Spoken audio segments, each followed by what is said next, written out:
9월 19일 월요일입니다. 오늘 새벽 우리에게 주시는 하나님의 말씀은 사사기 5장 1절로 11절까지의 말씀입니다. 이날에 드보라와 아비노함의 아들 바락이 노래하여 이르되 이스라엘의 영솔자들이 영솔하였고 백성이 즐거이 헌신하였으니 여호와를 찬송하라. 너희 왕들아 들으라. 통치자들아 귀를 기울이라. 나 곧 내가 여호와를 노래할 것이요 이스라엘의 하나님 여호와를 찬송하리로다. 여호와여 주께서 세일에서부터 나오시고 에돔 들에서부터 진행하실 때에 땅이 진동하고 하늘이 물을 내리고 구름도 물을 내렸나이다. 산들이 여호와 앞에서 진동하니 저 시내 산도 이스라엘의 하나님 여호와 앞에서 진동하였도다.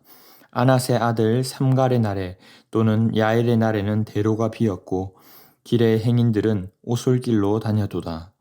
이스라엘에는 마을 사람들이 그쳤으니 나 드보라가 일어나 이스라엘의 어머니가 되기까지 그쳤도다. 무리가 새 신대를 택하였으므로 그때의 전쟁이 성문에 이르렀으나 이스라엘의 4만 명 중에 방패와 창이 보였던가. 내 마음이 이스라엘 방백을 사모함은 그들이 백성 중에서 즐거이 헌신하였음이니 여호와를 찬송하라. 흰 나귀를 탄 자들, 양탄 자에 앉은 자들, 길에 행하는 자들아 전파할지어다. 활 쏘는 자들의 소리로부터 멀리 떨어진 물 깃는 곳에서도 여호와의 공의로우신 일을 전하라. 이스라엘에서 마을 사람들을 위한 의로우신 일을 노래하라. 그때에 여호와의 백성이 성문에 내려갔도다. 아멘. 왼손잡이 에훗 이후에 하나님께서는 또다시 악을 행하는 이스라엘 백성들을 하솔 왕 야빈에게 넘기셨습니다.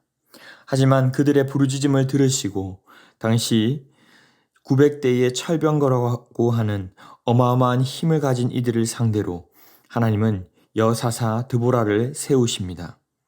바락은 순종하지 못하고 주저했지만 정작 헤벨의 아내 야엘이라고 하는 여인이 즉각 순종함으로 군대 장관 시스라를 죽이고 결국 하솔 왕 야빈까지 진멸시키는 장면을 보았습니다. 5장의 본문은 이 전쟁의 승리의 날에 드보라와 바락이 그 승리를 노래하는 시입니다.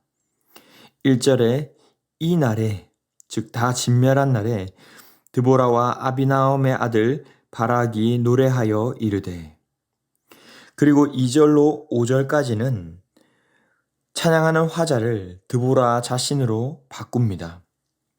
이스라엘의 왕과 지도자들, 백성들 모두에게 여호와를 찬송하라고 하면서 4절로 5절에는 하나님이 행하신 일들을 장엄하게 노래합니다. 4절을 보시면 여호와여 주께서 세일에서부터 나오시고 에돔 들에서부터 진행하실 때에 땅이 진동하고 하늘이 물을 내리고 구름도 물을 내렸나이다. 에돔은 세일산이 위치해 있는 곳으로 민수기에서는 불기둥과 구름기둥으로 함께 하셨던 장소입니다. 즉 그곳을 지나 여호와께서 전쟁하시기 위해 가나안으로 들어오신다는 의미입니다.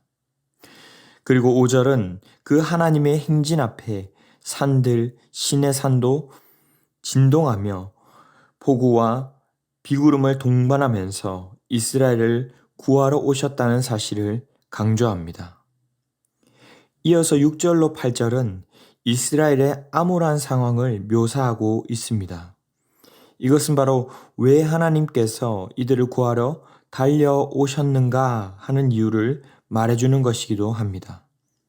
세 가지로 나누어 설명하는데 먼저 6절에 가나안이 대로를 점령해서 더 이상 그 길로 다니지 못하고 꼬불한 오솔길로 숨어 다닐 수밖에 없었고, 또 7절에 드보라가 세워지기까지 지도자의 부재를 말하고 있습니다. 마지막으로 8절은 외부 요인이 아닌 그들 내부적으로 다른 이방 신들을 섬김으로 전쟁이 그들에게 닥쳐왔다는 내용입니다. 그리고 9절로 11절에서는 다시 구원을 경험한 이스라엘 자손들의 기쁨과 환희 속에서 여호와를 찬양하라고 선포합니다. 처음 드보라 개인의 노래로 시작된 찬송이 흰 낙이 양탄자를 탄 고관들에서부터 노상에 있는 서민들에게까지 모든 사람에게 전파하라는 메시지가 됩니다. 오늘의 말씀은 승리 이후의 기쁨에 찬 노래이기도 하지만 전체적인 시대를 볼 때 어둠을 뚫고 나오는 한 줄기 빛과 같은 노래입니다. 지도자도 싸울 힘도 없던 그들에게, 무엇보다 조상들의 하나님을 버리고 이방신을 섬기던 이들에게 주님을 찬송하라, 참 구원자이신 주님만을 우리가 찬송하자, 오직 그분만을 찬송하라, 여인사사 드보라를 통해서 말씀하시는 것입니다.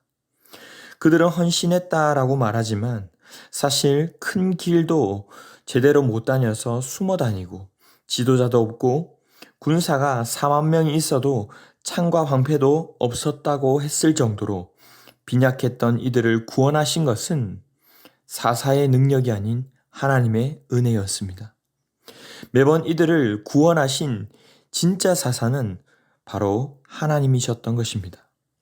그렇게 구원을 받았으면 이제는 이방의 빛으로 그 하나님이 어떤 분인지를 나타내고 전해야 할 선교 사명을 가진 증인, 즉 제사장 나라로서 살아가야 합니다. 10절에 전파할지어다 라는 단어는 개인적으로 되새기며 깊이 묵상하다는 뜻도 되지만 동시에 탄식하다, 크게 반복해서 말하다 라는 의미도 가지고 있습니다. 우리는 개인적으로 주님이 베풀어 주신 구원을 노래할 뿐만 아니라 또 그 구원을 전파해야 합니다. 10절 말씀처럼 높은 지위에 있는 자건 길을 다니는 서민이건 누구건 간에 하나님의 구원이 필요하지 않은 사람은 없습니다. 그러하기에 구원을 경험한 자라면 당연히 주님을 찬양하고 또 선포해야 하는 것입니다. 공적인 예배에서 찬양하고 선포할 뿐만 아니라 우리의 삶 속에서도 전파해야 하는 줄 믿습니다. 이 또한 주님을 향한 찬송이 되는 줄로 믿습니다. 사랑하는 성도 여러분, 우리는 우리에게 베푸신 구원에 날마다 감격하며 노래하며 또 그 구원을 전파하고 있습니까? 나의 구원으로 끝나는 것이 아니라 민족이 찬송하도록 나아가도록 주님을 노래하며 전하고 있습니까? 나는 그런 용기가 없다고, 그런 인물이 되지 못한다고 말할지 모르지만 주님은 당시 인구수에도 포함되지 않던 여인의 손으로 군대 장관을 죽이게 하시고 또 여사사를 세워 주님을 찬송하고 전하게 하십니다. 주님의 손에 붙들린 한 사람, 그 사람이 아무리 작은 자라도 주님은 그 사람으로 인해서 승리케 하신다는 것을 의도적으로 보여주시는 것입니다. 말씀을 맺겠습니다. 나는 이미 구원받았다, 선민이다 하는 겉모습만이 아니라 주님을 순수하게 찬양할 수 있기를 바랍니다. 여러분이 힘이 약하고 세상에서 말하는 권력이 없다 해도 주님을 진심으로 찾고 찾는 한 사람을 통해 승리케 하시고 주님의 이름을 높이고 전하게 하십니다. 주님이 내게 베풀어 주신 구원을 스스로 기억하며 찬송할 뿐만 아니라 우리의 입술로 전파하며 또 삶으로 드러내는 귀한 성도들이 다 되시기를 주님의 이름으로 축복합니다. 기도하겠습니다. 사랑의 주님, 감사합니다. 죄인으로 주님의 마음을 아프게 한 우리를 먼저 사랑하셔서 주님의 백성 삼아주시고 제사장 나라로 택하여 주심에 감사합니다. 그러한 주님의 구원을 마땅히 노래하고 전파하며 삶으로 나타내야 할 우리가 우리의 편의를 따라 계속해서 영적 방황을 거듭하며 살아갔던 모습들을 용서하여 주시옵소서. 오늘 주신 말씀처럼 우리 주위에 구원받지 못한 복음을 모르고 죽어가고 있는 자들에게 우리 개인적으로 찬송할 뿐만 아니라 주님이 어떠한 분인지, 주님이 우리를 위해 어떤 일을 행하셨는지 그것을 찬송하며 전하는 통로가 되게 하여 주시옵소서. 날마다 구원의 감격이 식어지지 않고 날이 갈수록 뜨거워져 가는 저희가 되게 하여 주시옵소서. 모든 말씀 존귀하신 예수님 이름으로 기도하옵나이다. 아멘. 이 시간 함께 기도하실 때 주신 말씀을 붙들고 기도하시고 주간 기도 제목을 따라 부산과 민족과 한 주간 승리를 위해 기도하겠습니다. 이 나라와 민족을 위하여서 부산과 한국교회에 영적인 부흥을 허락해달라고 또 개인적으로도 한 주간 말씀과 기도로 승리하며 찬송하는 한 주간 되게 해달라고 특별히 10월에 있을 새생명 축제 가운데 풍성한 생명력이 있게 하시고 먼저 기존의 성도들 가운데 우리가 믿는 복음의 확신 가운데 거하게 해달라고 그래서 내가 믿고 확신하는 복음을 증거하여 주님을 찬송하게 되는 천국 잔치가 되게 해달라고 합심 제목과 개인적인 제목으로 기도하도록 하겠습니다. 함께 기도하겠습니다.